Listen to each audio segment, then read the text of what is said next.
ये मैं तो कहता हूँ कि एक रेवोल्यूशनरी फैसलाबाद में विद इन एन ईयर वो एक पब्लिक ट्रांसपोर्ट के हवाले से हो जाएगा, क्योंकि हमारी 30 electric buses, green buses roads पे आ गई हैं। उनकी तादाद जो हमारे लिए अप्रूव्ड है वो 87 की है, ठीक है। और वो अगले इंशाल्लाह कुछ ही हफ्तों में वो यहाँ पे जब पहुँचेंगी तो एक आपको हर रोड पे हमारी एक ग्रीन बस नज़र आएगी।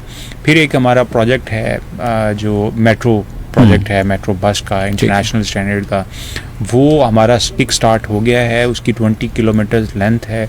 वो स्टार्ट होगा जड़ावाला रोड फैसल टाउन से और उसका एंड होगा जो हमारा एयरपोर्ट चौक है जंग रोड पे, उसके ऊपर। और उसकी लागत रफली 80 बिलियन रुपीस है, जिसमें कंस्ट्रक्शन की कॉस्ट 60 to 65 बिलियन है। बाकी जो एमेनिटीज़ हैं उनका खर्चा है। इस प्रोजेक्ट का जो मुद्दत है वो 1.5 साल है। तो मैं 1.5 साल के बाद आपको बताऊं कि जब ग्रीन बसेस भी ऐड हो जाएंगी रफली 100 और ये एक हमारा मेट्रो प्रोजेक्ट भी बन जाएगा, तो आप देखेंगे कि जो पब्लिक ट्रांसपोर्ट है, लोगों की फैसिलिटेशन वो बहुत बेहतर हो जाएगी विद इन द सिटी।